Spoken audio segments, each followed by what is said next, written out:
Hi சொந்தங்களே, எப்படி இருக்கீங்க? ஸோ 3 நாளைக்கு முன்னாடி டிஹெச்எஸ் செக்ரட்டரி கிறிஸ்டி நோம் வந்து ஒரு இன்ஃபர்மேஷனை கன்ஃபார்ம் பண்ணியிருக்காங்க. அதில் அவங்க என்ன மென்ஷன் பண்ணியிருக்காங்கன்னு பார்த்தீங்கன்னா, அவங்க ஓபிடி இந்த ப்ரோக்ராம் இருக்கு இல்லையா, இதை வந்து ரெவ்யூ பண்ணுறோம் அப்படிங்கிற மாதிரி மென்ஷன் பண்ணியிருக்காங்க. இதுக்கு பின்னணி என்ன, அவங்க என்ன ரெவ்யூ பண்ணுறேன்னு போட்டிருக்காங்க. அண்ட் இது எதனால் ஸ்டார்ட் ஆச்சு, இதுக்கப்புறம் ஓபிடியை நம்பி இருக்கிற ஸ்டூடெண்ட்ஸ் வந்து எதெல்லாம் வந்து வாட்ச் அவுட் பண்ணணும் அப்படின்னு இந்த வீடியோவில் ஃபுல்லாக பார்க்கலாம் வாங்க. 3 நாளைக்கு முன்னாடி டிஹெச்எஸ் செக்ரட்டரி கிறிஸ்டி நோம் அவங்க வந்து ஒரு லெட்டர் வந்து ரெஸ்பாண்ட் பண்ணியிருக்காங்க. யாருக்குன்னு பார்த்தீங்கன்னா, மிசோரி செனேட்டர் எரிக் ஸ்மித் அவருக்கு வந்து ஒரு லெட்டர் வந்து ரெஸ்பாண்ட் பண்ணியிருக்காங்க. அந்த ரெஸ்பாண்டில் எஸ் நாங்கள் வந்து ஓபிடி இந்த ப்ரோக்ராமை வந்து ரெவ்யூ பண்ணுறோம் அப்படிங்கிற மாதிரி அவங்க மென்ஷன் பண்ணியிருக்காங்க. சரி, இது எங்கேருந்து ஸ்டார்ட் ஆச்சு அப்படின்னு பார்த்தீங்கன்னா, போன வருஷம் அதாவது நவம்பர் மாதம் மிசோரி செனேட்டர் எரிக் ஸ்மித் அவர் என்ன பண்ணியிருக்காருன்னா, கிறிஸ்டியன் நோம் டிஹெச்எஸ் செக்ரட்டரிக்கு இந்த ஓபிடி ப்ரோக்ராமை கொஞ்சம் வந்து என்ன ஏதுன்னு பாருங்க அப்படின்னு ஒரு லெட்டர் அமைச்சிருக்காரு. அதை வந்து அந்த நேரத்தில் வந்து பப்ளிக் பண்ணலை. அதுக்கப்புறம் அந்த லெட்டருக்கு அவங்க என்ன பண்ணியிருக்காங்கன்னா, ஜனவரி 9 அன்னைக்கு, அதாவது 2026 ஜனவரி 9 அன்னைக்கு அவங்க வந்து ரெஸ்பாண்ட் பண்ணியிருக்காங்க. அந்த ரெஸ்பான்ஸ் இப்போ வந்து ஒரு 3 நாளைக்கு முன்னாடி வந்து பப்ளிக் ஆயிருக்கு. அதாவது செனேட்டர் இருக்கார் இல்லையா எரிக் ஸ்மித், அவரே வந்து அவரோட அஃபிஷியல் பக்கத்தில் இந்த மாதிரி வந்து ஒரு ரெஸ்பான்ஸ் வந்திருக்கு. அதாவது டிஹெச்எஸ் செக்ரட்டரி கிறிஸ்டி நோம் வந்து அவங்களோட டீம் வச்சு இந்த ஓபிடி ப்ரோக்ராமுக்கு கொஞ்சம் ரெவ்யூலாம் பண்ணுறோம், ரீஎவாலுவேட் பண்ணுறோம் அப்படிங்கிற மாதிரி வந்து ஒரு அப்டேட் வந்திருக்கு அப்படின்னு இப்போ வந்து அவர் பப்ளிஷ் பண்ணியிருக்காரு. ஸோ இதுதான் இப்போதைக்கு ஒரு பெரிய பேச்சா இங்கே வந்து ஓடிட்டு இருக்கு. சரி, இந்த ரெஸ்பான்ஸ் லெட்டர் இதெல்லாம் என்ன பெரிய சிக்னிஃபிகன்ட் இருக்குது அப்படின்னு பார்த்தீங்கன்னா, ஆக்சுவலாக டிஹெச்எஸ் செக்ரட்டரி கிறிஸ்டின் நோம் அவங்க வந்து ரெஸ்பாண்ட் பண்ண லெட்டரில் அவங்க ஒரு வார்த்தை வந்து மென்ஷன் பண்ணியிருந்தாங்க. அது இப்போ வந்து ஒரு பெரிய கன்சர்னாக மக்கள் மத்தியில் வந்து நிலவ ஆரம்பிச்சிருக்கு. அது என்ன அப்படின்னு பார்த்தீங்கன்னா, அவங்க வந்து என்ன மென்ஷன் பண்ணியிருக்காங்கன்னா, ஓபிடி அப்படிங்கிறது காங்கிரஸ் வழியாக நிறுவப்பட்ட ஒரு லா கிடையாது. இது வந்து அந்த நேரத்தில் டிபார்ட்மெண்ட் ஆஃப் ஹோம்லேண்ட் செக்யூரிட்டி அவங்க கீழே இருக்க அத்தாரிட்டியில் கொண்டு வரப்பட்ட ஒரு ரெகுலேஷன் அப்படிங்கிற மாதிரி இது வந்து மென்ஷன் பண்ணியிருக்காங்க. இப்போது இது காங்கிரஸ் வழியாக போயிருந்ததுன்னு வச்சுக்கோங்களேன், H1B வந்து காங்கிரஸ் வழியாக நிறுவப்பட்ட ஒரு லா. அதனால் நீங்கள் H1B கம்ப்ளீட்டாக ரிமூவ் பண்ணனாலோ இல்லை அதில் ஏதாவது சேஞ்ச் பண்ணணும் அப்படின்னாலும் நீங்கள் வந்து காங்கிரஸ் வழியாக தான் போகணும். அதாவது பார்லிமெண்ட்டில் போயிட்டு நீங்கள் கீழ் சபை மேல் சபை ஓட்டு போட்டு அந்த செனேட் ஹவுஸ் ஆஃப் ரெப்ரசன்டேட்டிவ் இங்கே வந்து ஓட்டு போட்டு அதுதான் சேஞ்ச் பண்ண முடியும். நார்மலாக வந்து சேஞ்ச் பண்ண முடியாது.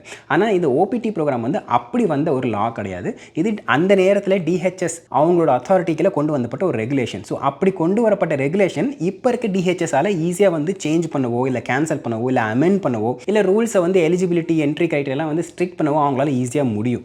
அது வந்து இப்போ மக்கள் மனசில் கன்சர்னிங்காக இருக்குது. ஒருவேளை இவங்க வந்து ரீஎவால்வேட் பண்ணிட்டு இது மொத்தமாக வந்து எடுத்துருவாங்களோ அப்படிங்கிற மாதிரி ஒரு சில பேர் வந்து யோசிக்க ஆரம்பிக்கிறாங்க. ஆக்சுவலாக தெரியாதவங்களுக்கு ஓபிடி அப்படின்னா F1 ஸ்டூடெண்ட்ஸ் வந்து ஹெவியாக இதில் வந்து ரிலை பண்ணியிருப்பாங்க. அவங்க வந்து 2 வருஷம் மாஸ்டர்ஸ் ப்ரோக்ராம் முடிச்சதுக்கப்புறம் எல்லாருக்குமே வந்து 1 இயர் ஓபிடி வந்து அவங்களுக்கு கிடைக்கும். அது வந்து ஈஸியாக எடுத்துக்கிட்டு இங்கே யூஎஸில் அவங்க ஒரு கம்பெனியில் அந்த யூஎஸ் எக்ஸ்பீரியன்ஸ் ஒர்க் எக்ஸ்பீரியன்ஸ் எப்படி இருக்குது அப்படின்னு பார்க்கறதுக்காக 1 இயர் வந்து எல்லாருக்குமே வந்து கொடுப்பாங்க. அதுக்கப்புறம் ஒரு சில பேர், அதாவது இந்த ஸ்டெம் கேட்டகரி இருக்கிற மக்களுக்கு வந்து என்ன பண்ணுவாங்கன்னா, ஸ்டெம் எக்ஸ்டென்ஷன் அப்படின்ட்டு 2 வருஷம் வந்து எக்ஸ்ட்ரா வாங்கிக்கலாம். ஸோ தட் நீங்கள் ஒரு ஸ்டெம் கேட்டகரியில் இருக்கிற ஒரு படிப்பு மாஸ்டர்ஸ் டிகிரி இருந்துச்சு அப்படின்னா அவங்களுக்கு 3 இயர்ஸ் வந்து ஓபிடி கிடைக்கும். நிறைய பேர் இதில் வந்து ரிலை பண்ணுவாங்க. அந்த 3 இயர்ஸ் அவங்க வந்து ஒர்க் பண்ணிட்டு அதுக்கப்புறம் என்ன பண்ணுவாங்கன்னா, அதில் வந்து H1B அப்ளை பண்ணி அதுக்கப்புறம் H1Bக்கு மாற பார்ப்பாங்க. இப்படி தான் வந்து முக்கால்வாசி பேர் பண்ணுவாங்க. ஸோ இந்த ரவுட்டில் இந்த 3 இயர்ஸ் ஓபிடி ப்ரோக்ராம் வந்து H1B ட்ரான்ஸ்ஃபர் பண்ணிட்டு போகிறதுக்கு அவங்களுக்கு வந்து ஒரு பிரிட்ஜ் மாதிரி வந்து இருக்கும். இந்த பீரியடில் பார்த்தீங்கன்னா, ஒருவேளை ஏதாவது பெரிய ஹெவியாக ரெகுலேஷன்ஸ் கொண்டு வந்துட்டாங்கனாலோ இல்லை வந்து ஓபிடி ப்ரோக்ராமே இல்லை என்ட்ரி கிரைட்டீரியா வந்து ரொம்ப ரெஸ்ட்ரிக்ட் ஆக்கிட்டாங்கன்னா இதில் வந்து பிரச்சனை. அதனால் ஸ்டூடெண்ட்ஸ் மத்தியில் இது வந்து ஒரு கன்சர்னிங் நியூஸாக பேசப்படுது. அப்படி செனேட்டர் எரிக் ஸ்மித் வந்து அவரோட லெட்டரில் அவர் என்னென்ன பாயிண்ட்ஸ்லாம் மென்ஷன் பண்ணியிருந்தார் அப்படின்னு பார்த்தீங்கன்னா, ஆக்சுவலாக இந்த ஓபிடி ப்ரோக்ராம் அப்படிங்கிறது ஒரு சீப் லேபர் பைப்லைனாக நிறைய பேர் யூஸ் பண்ணுறாங்க அப்படின்னும், அதுக்கப்புறம் இதனால் நிறைய அமெரிக்கன் ஒர்க்கர்ஸ் வந்து ஒரு தேவையில்லாத ஒரு பேர்டன் வருது அப்படிங்கிற மாதிரியும், அண்ட் இந்த மாதிரி வந்து பண்ணுறதுனால இது வந்து ஒரு national security and economic concerns இருக்குது அப்படின்னும், அதுக்கப்புறமா அவர் என்ன போட்டிருந்தார்னா, இது ஆக்சுவலாக காங்கிரஸ் வழியாக பாஸ் ஆன ஒரு ரூல் கிடையாது, அப்போ இருந்த டிஹெச்எஸ் அவங்களோட அத்தாரிட்டி கீழே கொண்டு வந்த ஒரு ரெகுலேஷன் தான். அதனால் இந்த ரெகுலேஷனை நீங்கள் கொஞ்சம் ரீஎவாலுவேட் பண்ணணும், இல்லை வந்து பொட்டன்ஷியலாக எண்ட் பண்ணணும் அப்படிங்கிற மாதிரியான பாயிண்ட்ஸ் அவர் வந்து முன்னிறுத்தி அவர் டிஹெச்எஸ்க்கு ரிக்வஸ்ட் பண்ண லெட்டரில் மென்ஷன் பண்ணியிருந்தார். ஓகே, அந்த லெட்டருக்கு ரெஸ்பாண்ட் பண்ணாங்க இல்லையா டிஹெச்எஸ் செக்ரட்டரி, அவங்க என்ன மென்ஷன் பண்ணியிருந்தாங்கன்னு பார்த்தீங்கன்னா, அவங்க வந்து ஃபஸ்ட்டு எஸ் இது வந்து காங்கிரஸ் வழியாக வந்த ஒரு ரூல் கிடையாது, அப்போதைக்கு டிஹெச்எஸ் வழியாக வந்து ஒரு ரெகுலேஷன் தான் அப்படிங்கிற அந்த பாயிண்ட்டை அவங்க வந்து நோட்டட் அப்படிங்கிற மாதிரி மென்ஷன் பண்ணியிருக்காங்க. அண்ட் ரெண்டாவது, நாங்கள் அந்த ஓபிடி ப்ரோக்ராமை யூஎஸோட நேஷனல் இன்ட்ரெஸ்ட் க்கு சர்வ் பண்ணுதா அப்படின்னு நாங்கள் எவாலுவேட் பண்ணுறோம் அப்படிங்கிற மாதிரி மென்ஷன் பண்ணியிருந்தாங்க. அது மட்டும் இல்லாமல் tax and national security interest இதுக்கு வந்து அலைண்டாக இருக்கா அப்படின்னு பார்க்குறோன்னு மென்ஷன் பண்ணியிருந்தாங்க. அண்ட் கடைசி அவங்க வந்து அமெரிக்கன் ஒர்க்கர்ஸை ப்ரொடெக்ட் பண்ணுறதுக்கு நாங்கள் வந்து பாடுபடுவோம் அப்படின்னும் லாஸ்ட்டாக இதில் வந்து ஏதாவது ரெகுலேஷன் சேஞ்ச் பண்ணுறதா இருந்தால் நாங்கள் அதை வந்து மேற்கொள்கிறோம் அப்படிங்கிற மாதிரி அவங்க அந்த ரெஸ்பான்ஸ் லெட்டரில் தெரிவிச்சிருந்தாங்க. இதுதான் இப்போதைக்கு பப்ளிக் டொமைனுக்கு வந்திருக்கு. அண்ட் இந்த 2 லெட்டருமே பார்த்தீங்கன்னா அந்த ஃபேக்ட்ஸை வந்து கரெக்டாக தெளிவாக மென்ஷன் பண்ணியிருக்காங்க. செனேட்டரும் வந்து அவரோட கன்சர்னிங் பாயிண்ட்டை வந்து கிளியராக மென்ஷன் பண்ணியிருக்காரு. அண்ட் அவங்களும் அதை வந்து அக்னாலேஜ் பண்ணி நாங்கள் இதெல்லாம் பார்க்குறோன்னு அவங்களும் வந்து கிளியராக மென்ஷன் பண்ணியிருக்காங்க. ஸோ இந்த ஒரு ஸ்கோப்பை வந்து கரெக்டாக டிஃபைன் பண்ணிட்டாங்க. இப்படி இருக்கும்போது இதுக்கப்புறம் என்ன ஒரு லைக்லி அவுட்கமாக இருக்கும் அப்படின்னு பார்த்தீங்கன்னா, ஒரு சில பேருக்கு ஒரு பாயிண்ட் ஆஃப் தியரி என்னன்னு பார்த்தீங்கன்னா, ஓகே மேபி இந்த 3 years ஓபிடி அப்படிங்கிறது வந்து குறைக்கிறதுக்கு வாய்ப்பு இருக்குது. இது வந்து ஒரு லைக்லி சினாரியோ ஒன்று. ரெண்டாவது இது கம்ப்ளீட்டாக எலிமினேட் பண்ணுறதுக்கும் வாய்ப்பு இருக்குது. அண்ட் அது வந்து எடுத்த உடனே வந்து இந்த ப்ரோக்ராம் வந்து கம்ப்ளீட்டாக எலிமினேஷன் அப்படின்னு சொல்ல மாட்டாங்க அப்படிங்கிறது என்னோட கருத்து. ஆனால் என்ன நடக்கும் அப்படின்னு தெரியல.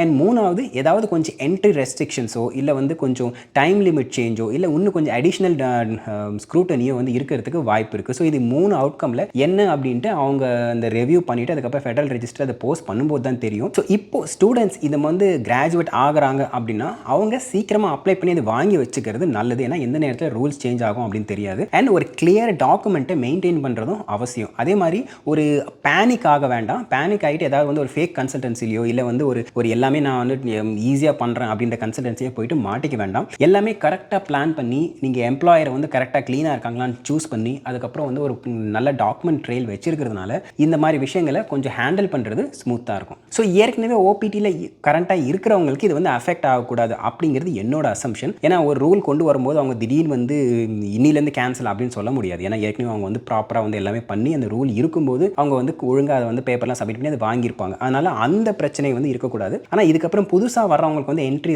ரெஸ்ட்ரிக்ஷன்ஸோ இல்லை வந்து ஏதாவது வந்து ஒரு ஸ்க்ரூட்டனியோ ஏதாவது ஒரு எக்ஸ்ட்ரா அடிஷனல் செக்ஸோ இருக்கிறதுக்கு வாய்ப்பு இருக்குது. ஸோ அந்த மாதிரி வந்து இது நம்ம ஃபெடரல் ரெஜிஸ்டரில் பப்ளிஷ் ஆகும்போது தான் என்ன ஏதுன்னு ஃபுல் இன்ஃபர்மேஷன் தெரியும். அண்ட் அப்போ வந்து நான் ஒரு அப்டேட்டட் வீடியோ வந்து போடுறேன். ஸோ அவ்வளோதாங்க. இது வந்து என்னோட பர்சனலான அப்சர்வேஷன் அண்ட் இன்ஃபர்மேஷன்ஸ். இதில் உங்களுக்கு ஏதாவது மாற்று கருத்து இருந்தாலோ இல்லை நீங்கள் ஏதாவது ஆட் பண்ணணும் அப்படின்னு நினச்சாலும் தாராளமாக வந்து கமெண்ட் செக்ஷன் சொல்லுங்கள், தெரிஞ்சுக்கலாம். அண்ட் இதே மாதிரி இன்னொரு வீடியோ உங்களுக்கு சந்திக்கிறேன். அது வரைக்கும் thank you, tata, take care, bye bye and சொந்தம் தொடர சப்ஸ்கிரைப்.